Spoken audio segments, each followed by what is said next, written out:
Salve, salve, galerinha! Tudo bem com vocês? Todo mundo bem? Também estou bem. Vamos seguindo aí, falando sobre função de primeiro grau.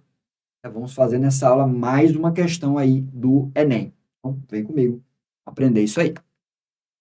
A questão do Enem diz o seguinte: a escala de temperatura de Lisle, inventada no século XVIII pelo astrônomo francês Joseph Nicolas Lisle, a partir da construção do termômetro, foi utilizado na Rússia no século XIX. A relação entre as temperaturas na escala Celsius e na escala Delisle está representada no gráfico pela reta que passa pelos pontos A e B.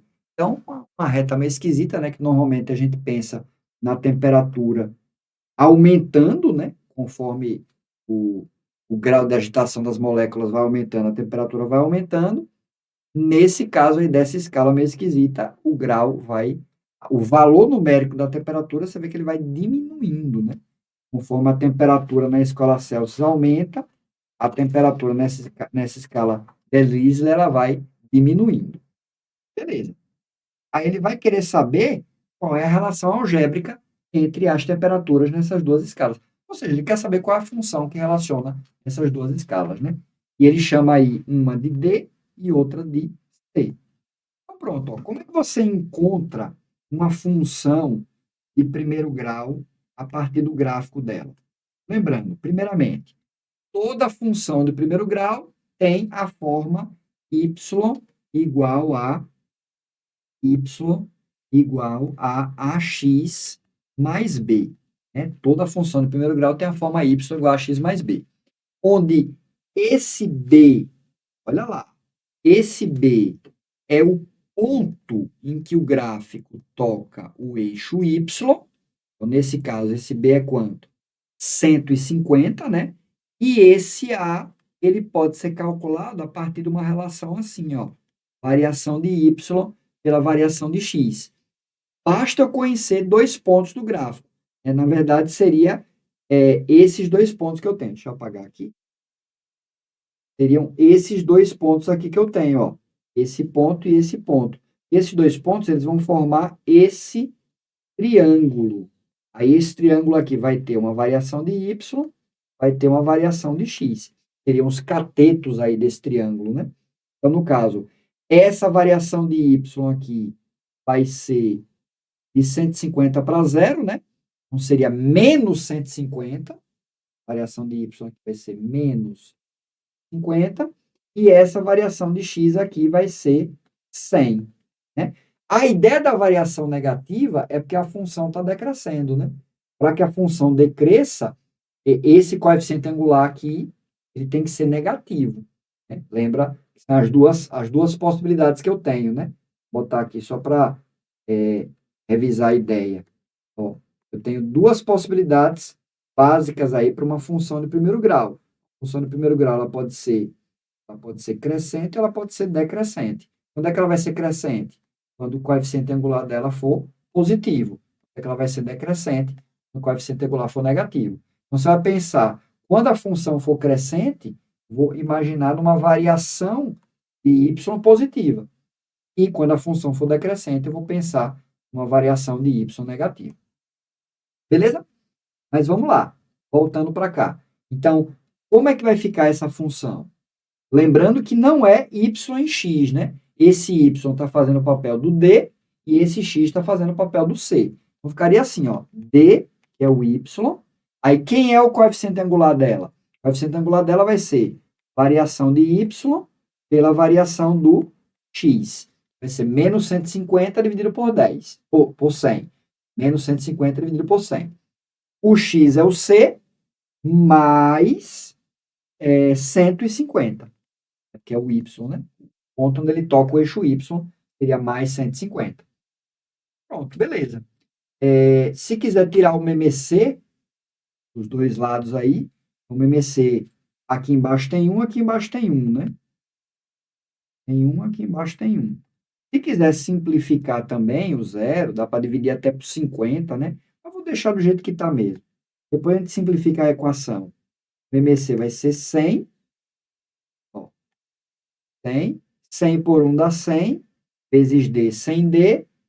100 por 100 dá 1, vezes menos 150, menos 150. E 100 por 1 dá 100, vezes 150, 150 mais 2 zeros. Pronto. Corta aqui o 100 com 100. Né? Aí, como ele quer deixar todo mundo de um mesmo lado, o D e o C do mesmo lado, então esse menos 150 eu vou passar para o lado de lá. É assim, ó. 100 D mais 150C igual a 15.000. E aí eu vou pegar o quê? Posso dividir todo mundo por 50. Tem que perceber que dá para dividir todo mundo por 50. 100 por 50 vai dar 2. 150 por 50 vai dar 3. Ficar, ó, 100 por 50 vai dar 2. Vou botar aqui embaixo. 2D. 150 por 50 vai dar 3. 3C. E 15.000 por 50, ó, 15.000 por 50. Então, posso cortar um zerinho, né? Vai ser 1.500 dividido por 5. 15 por 5 dá 3, 300. Vai ser igual a 300. Pronto. Essa aí vai ser a minha expressão algébrica, relação algébrica que ele chama, né?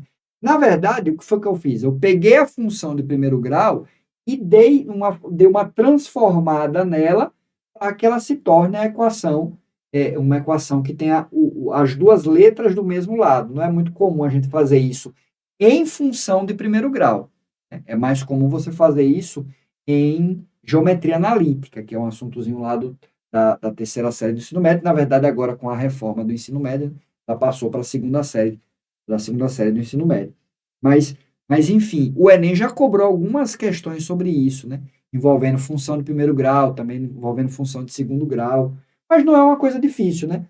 Tira uma MC, se tiver fração, e depois passa todos os termos que tem letra para o primeiro lado, né? Para o primeiro membro da equação.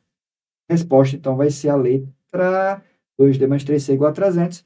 Letra D de dado. Beleza? Então, tranquilo aí, né? Tranquilo essa parte de função de primeiro grau. A partir da ideia de, a partir do gráfico da função, você encontrar qual é a função. Vê que nesse caso, eu meio que sou obrigado a saber. Dá para fazer testando também. Né? Você podia testar lá, né? Se você quiser voltar aqui a ideia, ó, poderia testar aqui o seguinte. Você testaria quando C, testaria os dois pontos, né? Quando C for 100, o D vai ter que ser 0. E quando C, que seria o outro ponto aqui, né? Esse ponto aqui, ó. Quando C é 0, o D tem que ser 150. E esse ponto aqui, quando C for 100, o D é que vai ter que ser 0. Eu testaria qual dessas funções teria essas duas possibilidades. Aquela que cravasse as duas, você marcava como resposta. Né? Mas, se você quiser, você pode também encontrar o gráfico da função. Né? Perdão, gráfico não. Encontrar a função, né? Calcular o coeficiente angular, calcular o coeficiente linear. Perfeito? Valeu? Então, obrigado, galera. Obrigado pela atenção. Bons estudos. Até a próxima.